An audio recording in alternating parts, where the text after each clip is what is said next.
ajakan atau anjuran buat nyari ilmu. Walaupun kita mungkin nyari ilmunya ala kadarnya begitu ya, tapi mesti disemangatin nyari ilmunya. I'lam anna ad-din al-islami qa'im ala asas al-ilm wal ma'rifah. Agama Islam itu bisa berdiri berdasarkan ilmu dan pengetahuan.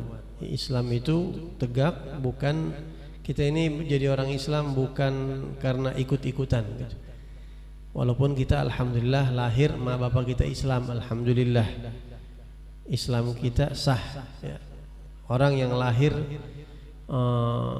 dari keluarga Islam kemudian dia ikut aktivitas emak bapaknya sampai gede, dia kalau ditanya nggak tahu masuk Islam sejak kapan, nggak tahu, pokoknya gue dari kecil udah Islam emak bapak gue, itu sah begitu, sah. Cuma Islamnya itu harus berdasarkan ilmu, jangan diem aja, mesti ngaji. Kalau cuma ikut begitu doang, nanti gampang goyangnya. Ya, udah banyak banget orang yang dari kecil Islam, tapi gampang banget goyangnya. Gampang goyang itu apa? Kagak sholat. Banyak yang begitu. Banyak. Kadang-kadang juga dia kayak kurang yakin sama Allah, karena Islamnya bukan berdasarkan ilmu. Kagak dirawat pakai ilmu begitu. Makanya Islam itu tegak berdasarkan ilmu. Wala yanbaghi lil muslim ayakuna ba'idan an nuril ilm. Enggak pantas muslim itu jauh dari cahaya ilmu. Kalau orang enggak dekat sama ilmu, walaupun dari kecil Islam pasti bakal acak-acakan hidupnya. Dan itu banyak buat contohnya di sekeliling kita. Bal la budda an yaqtabisa minal mirathin nabawi fa innal ulama warathatul anbiya. Setiap muslim harus ngambil bagian dari warisannya Nabi Muhammad. Ya. Siapa ahli warisnya? Ya ulama. Ulama ahli waris para nabi. Datang sama ulama, saya mau minta dong warisan Rasulullah gitu. Jadi orang Islam jangan kagak dapat warisan Nabi pisan, jangan. Gimana nanti hari kiamat? Datangnya sama ahli warisnya adalah para ulama. Ya, ilmu itu penting banget. Nah, kita akan menjelaskan sedikit tentang keutamaan ilmu. Fa'an Muawiyah radhiyallahu anhu qala sami'tu Rasulullah sallallahu alaihi wasallam yaqul man yuridillahu bihi khairan yufaqihu fid din. Hadis yang udah sering kita dengar. Rasulullah bersabda, siapa orang yang Allah pengen dia baik, Allah pengen ngasih kebaikan sama orang itu, maka Allah bakal mudahkan dia memahami ilmu agama. Orang baik tandanya apa sih? Ngaji. Itu udah gampang, begitu dah. Gampangnya. Orang kalau suka ngaji itu tanda orang baik, dah begitu gampangnya. Karena Allah pengen kasih kebaikan sama dia. Dan juga hadis ini kata Abuya Syed Muhammad Al-Maliki, ini kabar gembira buat orang yang suka ngaji, dia bakal dapat kebaikan sampai ke surga atau wafat husnul khatimah. Jadi salah satu tanda orang bakal meninggal husnul khatimah, dia rajin ngaji. Itu tandanya. Ya makanya usahain kita ngaji tuh dipaksain biar rajin, biar rutin gitu ya. Di mana aja ngajian yang baik-baik ikutin. Itu salah satu cara buat ngedapetin husnul khatimah. Dan orang yang rajin ngaji itu tanda orang baik. Adek gua ada yang ngelamar ini. Siapa? Si Anu. Dia orang baik apa kagak ya? Tanya aja, suka ngaji gak? Tanya gurunya siapa? Bu guru kemana? Suka hadir kemana dia? Oh kagak sih, cuma kadang-kadang ngikut-ngikut doang. Waduh ya, untung-untungan deh tuh, bisa baik bisa kagak gitu. Tapi kalau dia rajin ngaji, kesono hadir, kesini hadir, benar-benar dipakai begitu ya, itu tanda orang baik udah. Kawinin deh tuh adek lo sama dia. Tuh. Wa qala Rasulullah sallallahu alaihi wasallam ubidallah bi syai' afdal min al-fiqh fi ad-din. Tidaklah Allah disembah dengan sesuatu yang lebih afdal daripada memahami agama. Cara nyembah Allah yang paling afdal gimana caranya? Nyembah Allah yang paling cakep gimana sih? Salat? Bukan. Apa? Silaturahim? Bukan. Tapi apa? Memahami agama. Itu cara ibadah Allah yang paling cakep. Karena orang udah paham agama, ibadah jadi cakep semua begitu. Tidak ada ibadah kepada Allah yang lebih afdol daripada cara memahami agamanya. Karena orang kalau nggak paham agama, biar ibadah kayak apa juga ntar tuh luntur, dia kagak tahu tuh ibadahnya luntur, kagak ada nilainya takutnya begitu. Jadi ngaji itu buat ngisi bobot ibadah kita. Ibadah kita jadi afdol kalau pakai ilmu.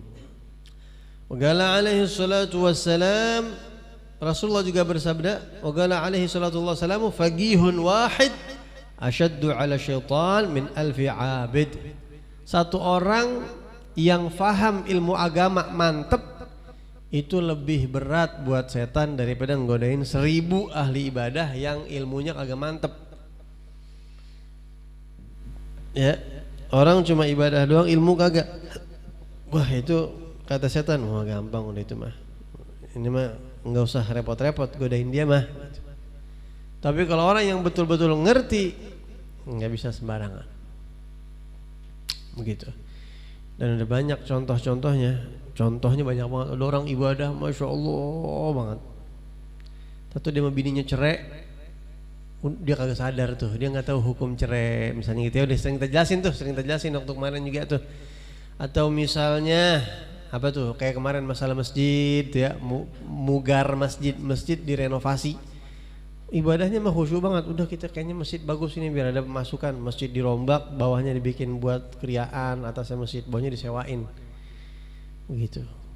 Begitu alhasil. Tapi kalau orang punya ilmu, setan godainnya susah, lebih susah setan godain orang yang punya ilmu. Kayak Syekh Abdul Qadir Al-Jailani itu, kita sering dengar ceritanya. Syekh Abdul Qadir Al-Jailani itu lagi ibadah, lagi sholat, di tempat sholat beliau tuh ada cahaya terang banget katanya, dan keluar suara, ya abdi, wahai hambaku Abdul Qadir, ana haramtu laka halaltu laka al muharramat ya li ibadatika wa li khulusi ibadatika iya ya kama gal. Itu apa, cahaya bilang, setan ini, karena kamu ibadah sudah luar biasa, kamu sangat dahsyat luar biasa, maka mulai sekarang semua yang haram aku bebaskan buat kamu. Kamu berbuat haram juga nggak apa-apa, khusus karena kamu sudah sangat dahsyat. Nah, habis sholat Syekh Abdul Qadir Jilani bilang, ikhsa ya la'in, merat loh makhluk terkutuk, begitu ya. Pergi loh, begitu ya. Ikhsa itu apa ya?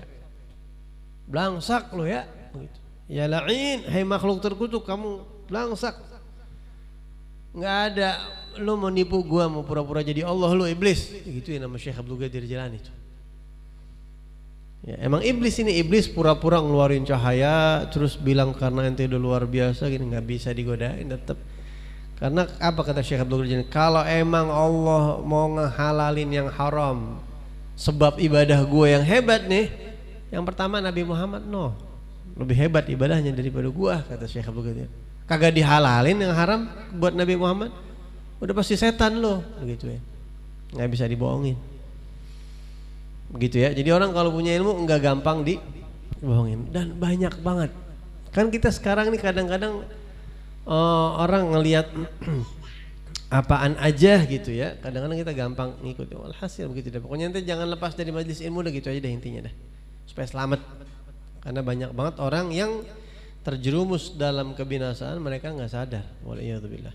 Wa qala Abu Hurairah radhiyallahu anhu, la an ajlisa sa'atan fa atafaqqah ahab ilayya min an uhya lailatan ila sabah. Lihat, Abu Hurairah radhiyallahu anhu sahabat Nabi berkata, ana duduk 1 jam atau 1 saat ya, beberapa waktu begitu.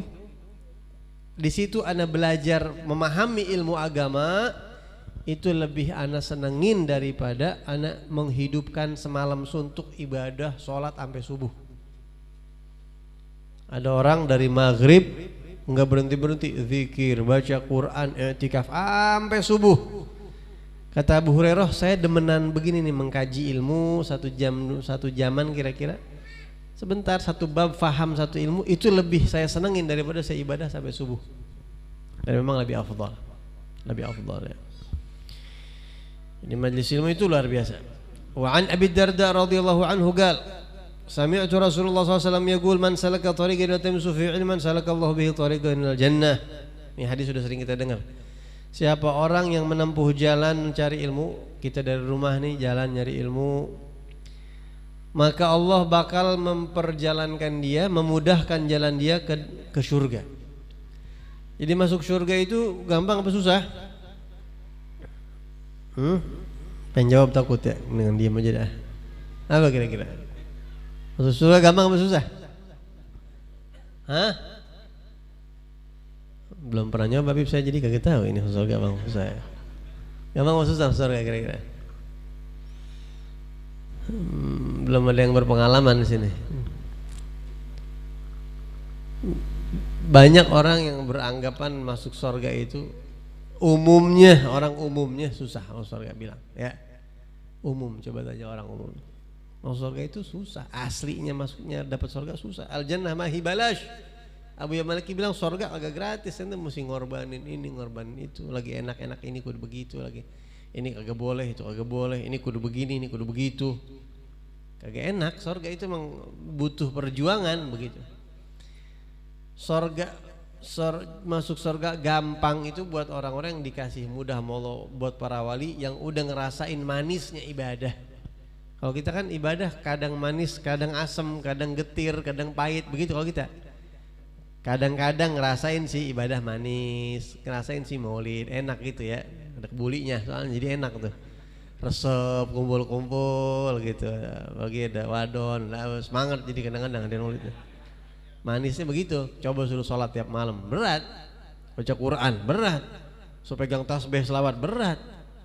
Yang begitu-begitu yang dirasain berat sama hawa nafsu tuh, yang ibadah yang kayak begitu.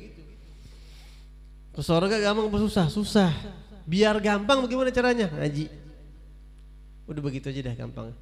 Ustadz, saya pengen nanya, Ustadz, supaya kita gampang masuk surga gimana, Ustadz? Ngaji dah. Begitu aja, Ustadz, udah ente rasain aja. Ya. Biar istiqomah dah. Insyaallah gampang nanti masuk surga. Ilmu itu yang bakal ngerubah ente sendiri nanti. Banyak orang-orang yang udah udah bergaul macam-macam orang, udah bergaul macam-macam orang, dari mulain kejawen, bajingan, orang yang macam-macam udah bergaul. Dan memang ana lihat semuanya itu berawal dari tarbiyah. Orang itu karakternya terbentuk, hidupnya bagus apa kagak, pemikiran tergantung dari apa yang dia lihat, apa yang dia dengar, apa yang dia baca, apa yang dia ikutin. Dari kecil yang dia lihat di kitab-kitab ulama, ikut pengajian hadis, itu kebentuk udah mindsetnya tuh. Ya, udah ngaji pokoknya, ente jangan tinggalin ngaji. Kalau pengen masuk surga gampang ngaji, ngajinya sungguh-sungguh pasti gampang masuk surga, insyaallah.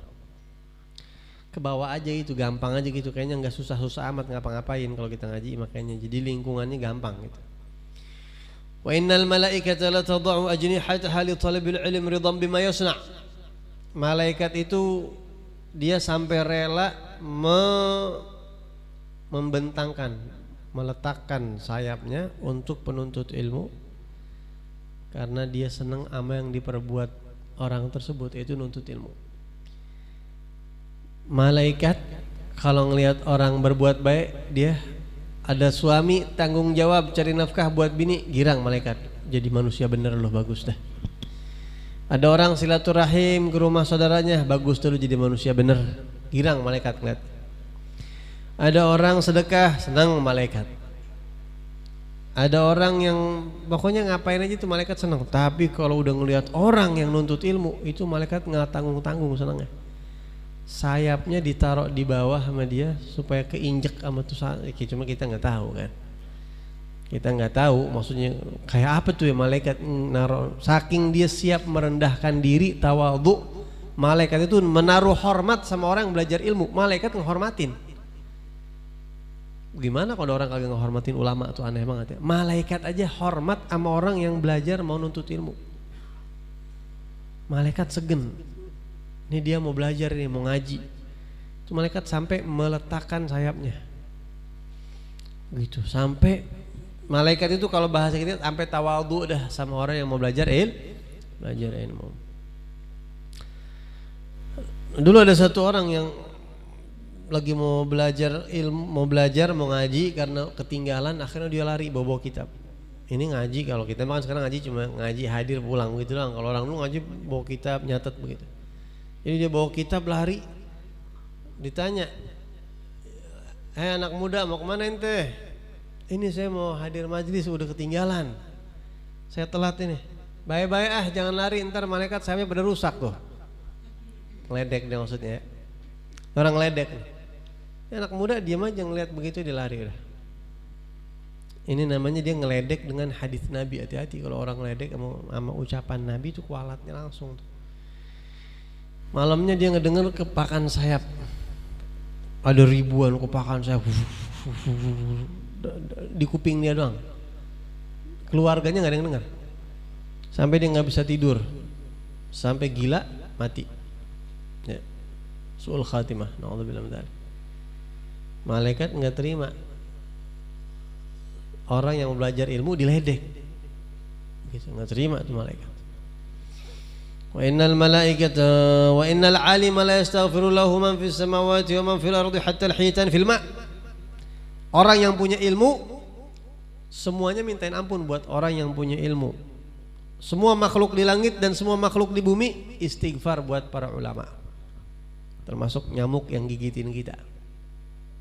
Nyamuk lagi gigit kita nih, lagi makan darah kita. Kita mau matiin sian dia istighfar buat kita kadang-kadang. Kita tiba aja dah sono. Itu dia mintain ampun buat kita tuh.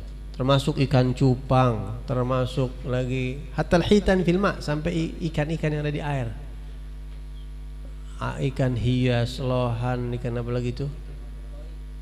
Ikan koi, arwana, termasuk cebong-cebong berarti. Itu istighfar buat ulama. Allahumma ghafir al-ulama, Allahumma ghafir al-alim wal-muta'alim. Ya Allah ampunin dosanya orang-orang yang belajar ilmu kamu, yang mempelajari ilmunya Rasulullah. Ya Allah ampunin mereka, diistighfarin. Kenapa? Apa rahasianya? Kok mau-mauan semua makhluk istighfar buat orang yang punya ilmu? Ada kan di sini? Oh ada nih, ntar Anda baca aja, Anda jelasin aja ya langsung ya. Habib Idrus bin Umar Al-Habsyi ditanya, ya Habib, apa manfaatnya? Apa manfaat yang didapatkan ikan yang istighfar buat orang alim? Emang ikan dapetin apa sih dari orang alim kok sampai mau istighfar buat ulama? Ikan itu dapat manfaat apa dari ulama kok mau istighfarin? Kalau murid ngistighfarin ulama kali wajar, belajar sama ulama diistighfarin. Ikan, kok ikan mau-mauan istighfar buat orang-orang yang punya ilmu? Emang ikan dapat manfaat apa? Habib Idrus bin Umar Al-Habsyi ditanya. Beliau menjawab katanya, karena orang kalau punya ilmu, dia pakai ilmunya, dia ajarin orang ilmu itu. Dia ajak orang baik, ya, berbuat baiklah kalian, terus orang pada jadi baik. Terus orang alim ini, ulama ini ngelarang orang jangan berbuat jahat, terus mereka nurut. Maka Allah bakal ridho kepada hamba.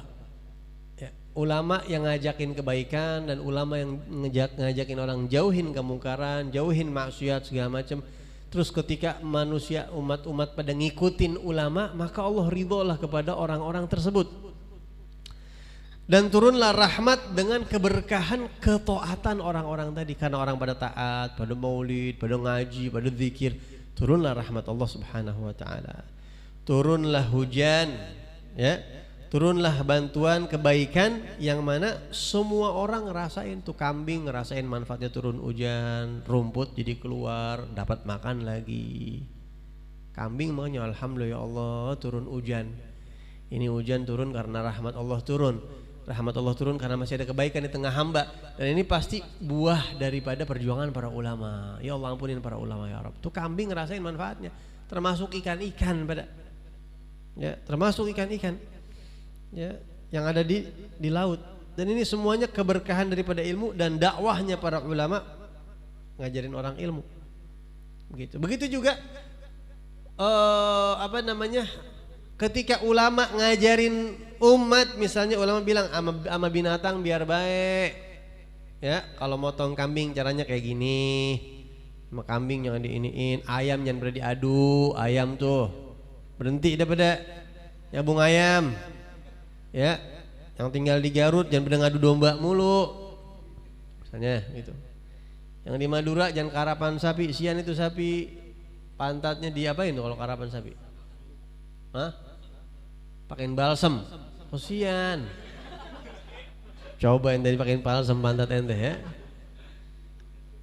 Nah ketika ada orang terus tobat dengerin nasihat itu misalnya, ada orang tobat dengerin nasihat itu, maka hewan-hewan pun ngerasain kebaikannya. Ya Allah, alhamdulillah udah pada majikan saya tobat ini. Ya Allah, Pak tanduk saya udah pada gompal gara-gara dia. Alhamdulillah karena dia tobat.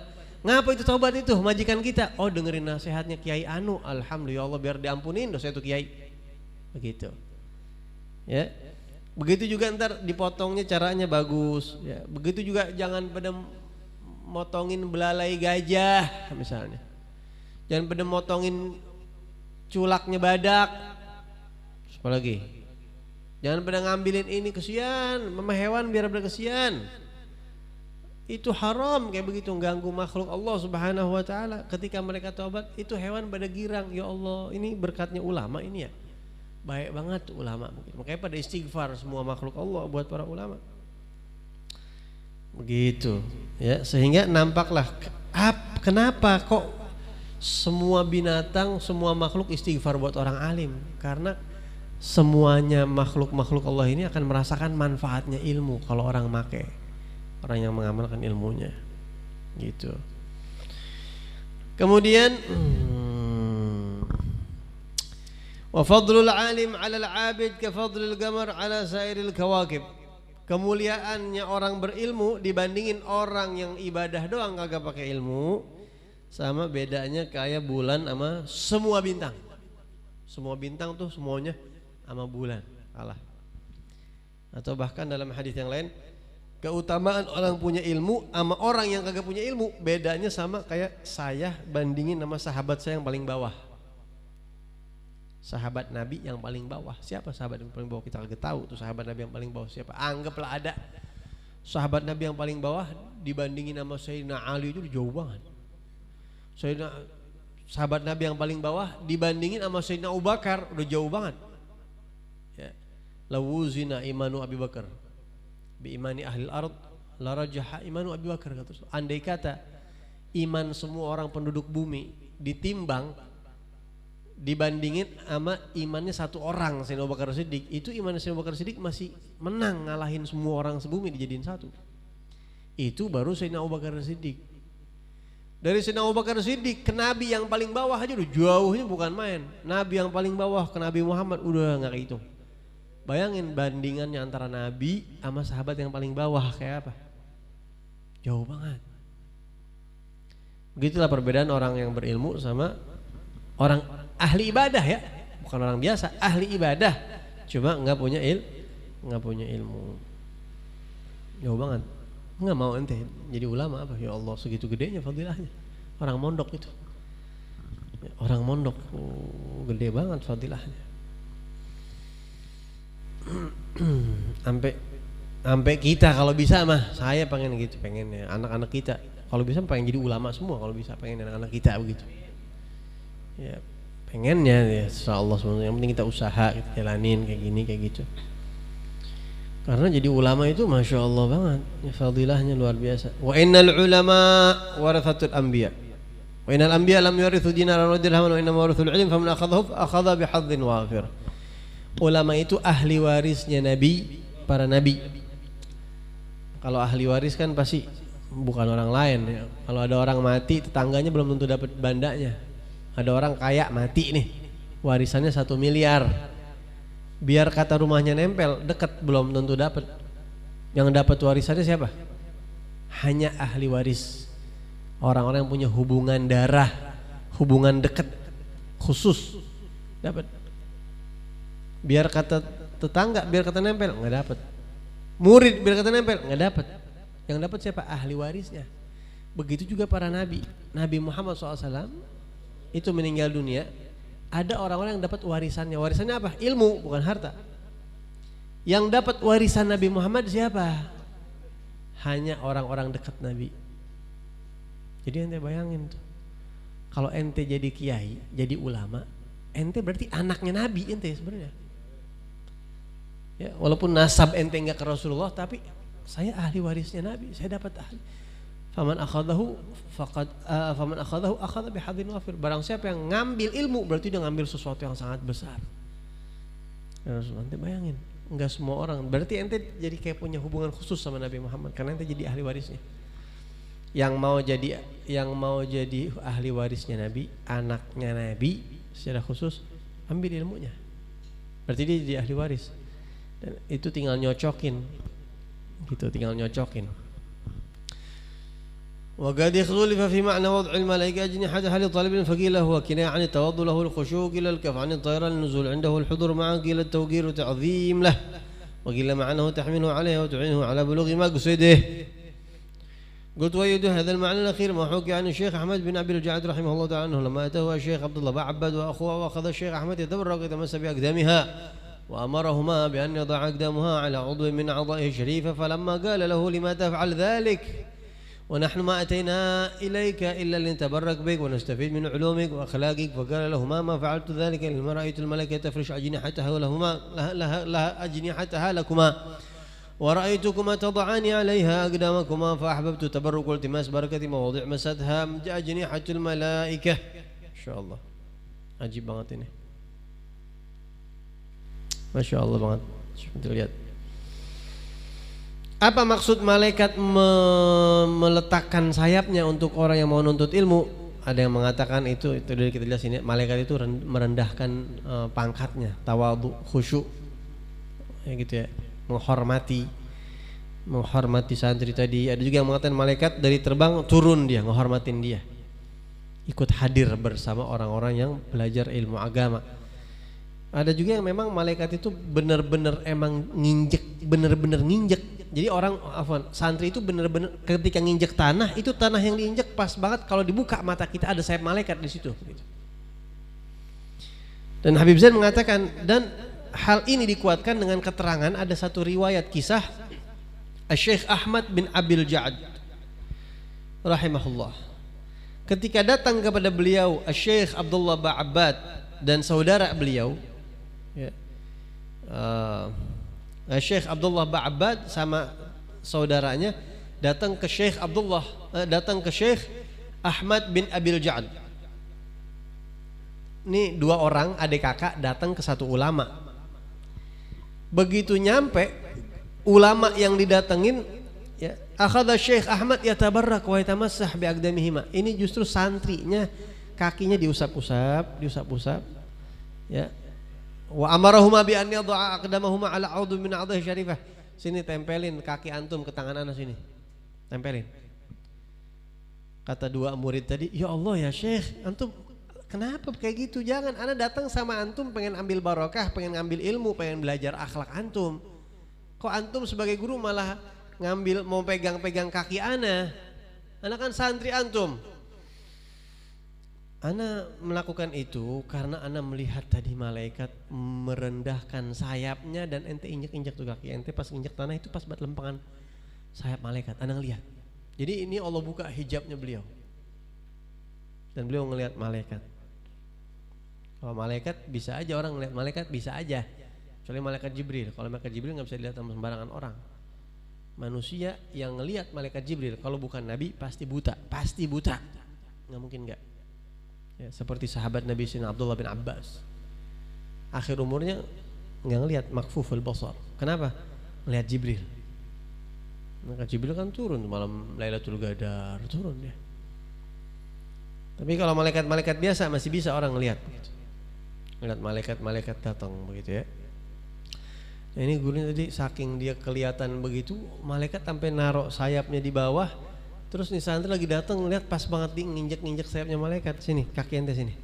Juga kenapa Syekh, kenapa enggak sini? Anda ngeliat sayap malaikat ente injek malaikat tuh benar muliain ente. Anda juga pengen muliain ente.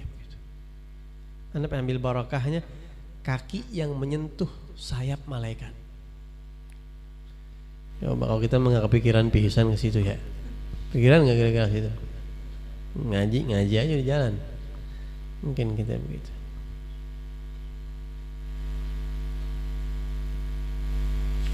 Gitu.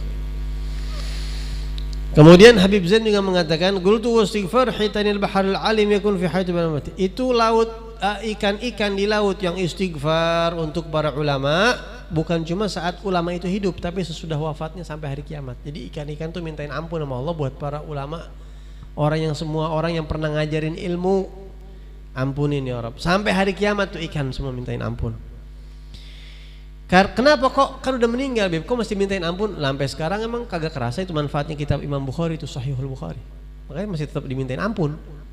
Emang sampai sekarang kagak kerasa kitab Naqshaibandiyah tuh Habib Abdullah Haddad Sahib Ratib masih dibacain, masih kesebar manfaatnya. Makanya walaupun udah meninggal tetap dimintain ampun.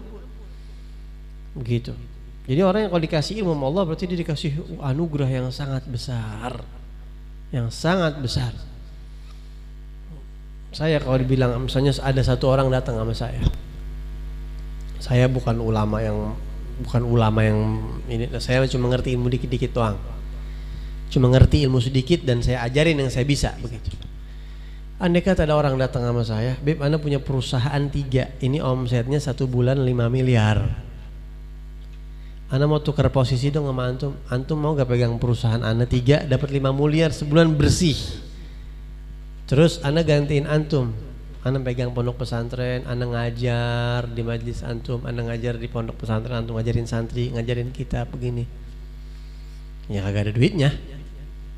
Banding itu, Anda nggak bakal mau. Oh nggak mau Anda, nggak mau. Ini udah magam yang paling tinggi, ilmu, nggak mau. Kagak pengen pisan kita tukeran kayak begitu, enggak. Bahkan terakhir nih. Ada salah satu guru kita namanya Habib Ahmad bin Husain As-Segaf. Beliau tinggal di Bangil Pasuruan. Udah sepuh, udah tua, udah nggak pernah keluar. Mudah-mudahan Allah panjangin umurnya, Allah sehatin badannya. Wali Allah, ana yakin beliau wali Allah karena dari muda aja udah wirid mulu, udah nggak pernah keluar, cuma Jumatan doang dulu. Seumur hidup nggak pernah ke pasar, Malah pas sudah umur berapa gitu keluar tuh cuma ngajar ke rumah, sholat Jumat ngajar udah. Masya Allah, wali. Anak sering banget kalau lagi ada masalah datangnya udah ke situ. Udah beliau ngasih arahan tanpa pakai ngomong. Habib Ahmad bin Husain As-Segaf, Masya Allah. Beliau bangun pondok juga namanya Pondok Darul Ihya Li'ulumiddin di Pasuruan juga sana. Itu beliau bilang cerita. Jadi kita kadang-kadang kalau lagi datang tuh beliau cerita. Ada satu orang bilang sama ana, kata beliau, Ustaz Ahmad, antum kan ahli wirid. Murid-murid antum yang ahli wirid aja tuh pada kaya banget, Ustaz. Antum kan butuh duit buat bangun pondok tuh. Antum jadi ahli hikmah aja ngobat-ngobatin orang. Gitu, paham gak? Duitnya banyak Ustaz, gede misalnya begitu. Ya, ini kayak gitu. Murid antum tuh Habib Fulan di Madura, Habib Fulan di Palembang tuh kan murid antum tuh. Itu Masya Allah tamunya jenderal mulu itu, pengusaha. Antum kalau kayak begitu cepet pondok ini kelar. Apa kata beliau? Ya. Beliau mengatakan itu mereka dapat wirid dari ana yang ijazahin. Kalau ana cabut berhenti dia ngobatin orang. Ya. Dan ana nggak mau kayak begitu. Ente nyuruh anak kayak begitu, anak ini sekarang magom mana lebih tinggi dari mereka. Anak ngajar ini udah nggak ada magom lagi di atasnya. Ini tugasnya para nabi. Masa anak disuruh turun magom jadi hikmah itu bagaimana? Ini ngajar ini magom yang lebih tinggi dari hikmah, kata beliau. Ya. Salah ente arahin anak begitu gimana? Kalau anak mau, anak bisa. Orang dia yang ngasih wirid anak bisa cabut kalau anak mau. Justru anak pilih ini karena ini lebih daripada itu. Anda nggak tertarik, masa anda turun sih? Masa dari gubernur jadi lurah bagaimana ente begitu? Ibaratnya begitu. Kan orang kagak ngerti. Orang kan kadang-kadang ada yang lebih kagum sama ahli hikmah daripada ulama kan begitu orang. Ini baru kayak begitu kan kadang-kadang tuh. Ini hebat baru. Kalau ustaz bahkan cuma baca kitab doang begitu kadang-kadang. Lo padahal ini yang lebih daripada itu. Cuma emang Habib Abdurrahman bin Ahmad As-Segaf Bukit Duri. Abdurrahman bin Ahmad As-Segaf. Beliau katanya anda lebih suka ngajar daripada ya orang minta air sih datang. Cuma kalau keramatnya kelihatan, kalau keramatnya Habib Abdurrahman bin Ahmad As-Segaf kelihatan gitu. Toto baca pikiran orang, ente kudu begini. Ente jangan takut. Tuh rumah ente insyaallah seminggu lagi laku pisan. Wah. Hebat tuh. Kalau begitu tuh akhirnya orang pada datang ke tempat Anda bukannya pengen belajar ilmunya Rasulullah, bukan. Boer, yang dagang, berhenti Anda ngajar akhirnya. Kalau kayak begini kan orang datang ke Anda tetap pengen ilmu, makanya Anda pengen begini aja udah. Jadi orang datang kemana? Ilmu, bukannya kayak gitu-gituan begitu. Itu karena ilmu itu lebih tinggi dari apapun, nggak ada tandingannya, gitu ya. Ya makanya kalau kita makan ngerti begitu. Kalau kita makan ngerti. Kalau orang-orang yang bisa ngobat-ngobatin ya itu hikmah, selama caranya bagus ya nggak apa-apa. Sewaktu-waktu ada perlu, misalnya ini bocah cengeng banget ini ngapa ya, bawa kali yang bawa nggak apa-apa begitu. Buat kayak begitu. Tapi magumnya lo jauh sama ulama sama ustadz, jauh. Rasulullah kalau Rasulullah kan innama bu'istu mu'alliman, aku diutus untuk jadi guru ngajar. Al-Fatihah. A'udzubillahi minasyaitonir rajim. Bismillahirrahmanirrahim. Bismillahirrahmanirrahim. Maliki yaumiddin. Iyyaka na'budu wa iyyaka nasta'in.